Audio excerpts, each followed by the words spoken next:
안녕하세요. 연세결성외과 송한결 원장입니다. 오늘은 눈성형에서 뒤밑트임에 대한 이야기를 드려보려고 합니다. 뒤밑트임, 듀얼트임 여러 가지 용어로 불리고 있는데요. 이러한 트임이 어떤 식으로 진행되어야 되는지 말씀드려보려고 합니다. 영상 시청에 앞서서 저희 채널과 영상에 대한 구독과 좋아요 부탁드리겠습니다.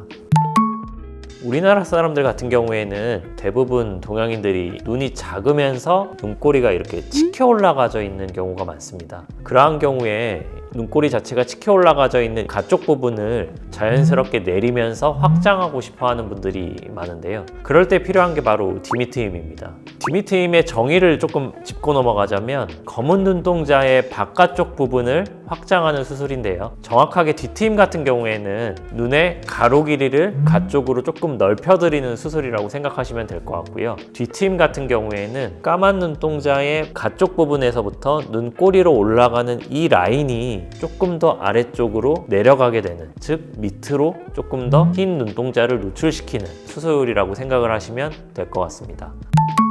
이러한 뒤밑트임에는 효과를 많이 볼 수 있는 타입도 있고 상대적으로 효과를 적게 볼 수 있는 타입도 있습니다. 효과를 많이 볼 수 있는 타입은 안구가 안화라고 하는 이 공간에 속해 있는데요. 안구 자체가 약간 튀어나와 있는 경우입니다. 쉽게 얘기해서 개구리 눈처럼 안구 자체가 좀 돌출되어 있는 분들이 뒤밑트임을 했을 때 눈동자의 노출도가 확 달라지는 것을 더 쉽게 느끼실 수가 있습니다. 반대로 얘기하자면 효과가 조금 미미한 분들이라고 한다면 안화에 안구가 많이 깊숙이 위치해 있는 분들인데요. 이러한 분들 같은 경우에는 결국 눈이 많이 답답하면서 안구 자체의 돌출도가 낮기 때문에 우리가 트임을 진행한다 하더라도 하얀 눈동자의 노출도가 아주 크게 증가하지는 않는 그런 경우를 종종 볼 수 있게 됩니다. 또한 이러한 뒤밑트임은 실제로 트이는 그런 양에 비해서 직접 대면에서 보았을 때 그 느끼는 효과는 좀 적어질 수가 있는데요. 무슨 이야기인가 하면 우리의 안구라든가 얼굴은 동그란 구형이기 때문에 뒤나 아래쪽으로 일정 길이를 튼다고 하더라도 트여진 그런 실제 넓이 자체는 정면에서 보았을 때에는 그 넓이 자체가 작을 수밖에 없습니다. 즉 같은 양을 뒤나 아래쪽으로 튼다고 하더라도 정면에서의 노출도는 사실은 그것보다는 작기 때문에 우리가 실제로 트는 양에 비해서 거울로 봤을 때나 대면했을 때 느끼는 정도는 더 작을 수밖에 없다. 이러한 점도 아셔야 될 것 같습니다. 흉터에 대해서 설명을 드리자면 사실은 흉터라는 것은 트임의 방식에 따라서도 달라질 수 있기 때문에 저희 병원 기준으로 얘기를 드리면 뒤트임 같은 경우에는 실밥이 있고 밑트임 같은 경우에는 따로 실밥이 존재하지 않습니다. 즉 결막을 이용해서만 밑트임을 진행하고 있고요. 그렇기 때문에 흉에 대해서는 뒤트임 정도에 있어서만 생각을 하시면 될 것 같고 밑트임 같은 경우는 흉을 딱히 생각을 하실 필요는 없으십니다. 다만 이러한 뒤트임 같은 경우에도 너무 과하게 트려고 할 경우에는 오히려 흉이 좀 진해 보일 여지가 있기 때문에 개개인에 맞추어서 알맞은 정도만 트는 것을 권해드리고 있고요. 실제로 이 흉이라는 것도 시간이 지나면 많이 옅어지기 때문에 눈꼬리 부분의 흉 자체는 사실 거의 남지 않는다, 이렇게 보셔도 무방할 것 같습니다.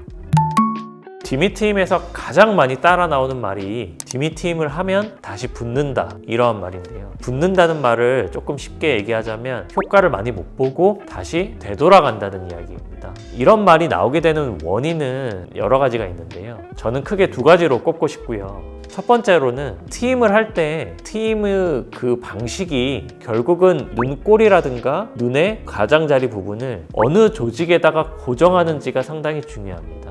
즉 저는 어느 정도 단단한 조직에 고정을 해야만 좀 더 확실한 효과를 낼 수 있다, 이렇게 설명을 드리고 있는데요. 골막에 고정하거나 또는 근막에 고정을 해도 되는데 결국은 어느 정도 단단한 조직에 고정을 함으로써 트임의 방식 자체가 좀 확실하게 트여질 수 있게끔 진행되어야 된다, 이렇게 설명을 드리고 있습니다. 또 하나는 눈의 가장자리 부분이 안구에 굉장히 이렇게 밀착되어 있게끔 인체는 설계되어 있는데요. 밀착되어 있는 부분을 어느 정도 수술로 인해서 확장을 한다고 하더라도 사실은 약간은 되돌아갈 수밖에 없습니다. 그것을 고려해서 팀을 진행하게 되는 것이고요. 즉 다시 말해서 한 1, 2주 사이에 약간 그렇게 과하게 터져 있는 느낌은 많이 교정이 되면서 돌아가기 때문에 초반에는 약간의 과교정이 필요하다. 저는 이렇게 설명을 드리고 있습니다. 그렇게 과교정되는 양이라든가 정도는 의료진과 정확한 상담을 통해서 결정을 하셔야 될 부분이고요. 다만 약간의 되돌아감은 생길 수 있되 완전히 처음 모양으로 되돌아가는 것은 아니기 때문에 너무 염려하실 필요는 없고요. 그러기 위해서는 확실하게 골막 같은 그런 단단한 조직의 트임이 고정이 되면서 이루어져야 된다. 이렇게 설명을 드리고 싶습니다.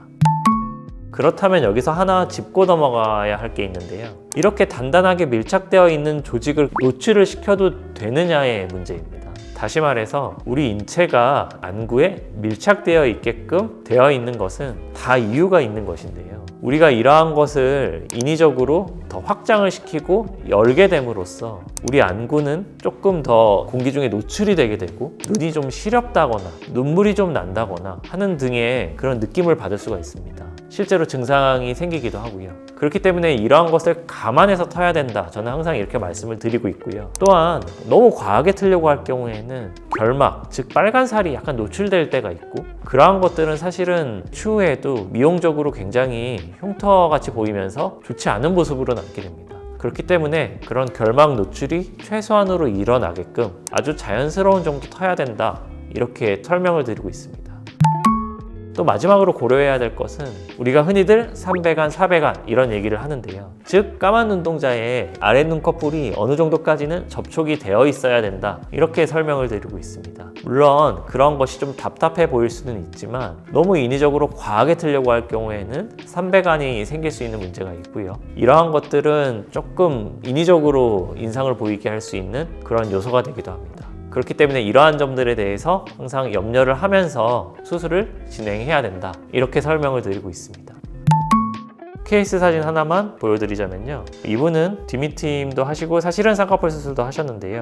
여기서 디미트임을 조금 보여드리려고 합니다. 수술 전, 수술 한 달 후, 즉 4주 후 모습인데요. 수술 전 모습 보시면 까만 눈동자의 바깥에서부터 눈 가쪽으로 올라가는 기울기가 굉장히 가파르게 되어 있는 것을 확인하실 수가 있습니다. 이러한 것들을 자연스럽게 확장시켜 드리는 수술이 디미트임 수술이고요. 수술 한 달째 모습을 보시면 하얀 눈동자가 자연스럽게 더 노출되면서 눈이 커진 것을 확인하실 수가 있고요. 아무래도 눈 자체가 좀 답답한 느낌이 없어지고 조금 더 시원해지신 것을 확인하실 수가 있습니다.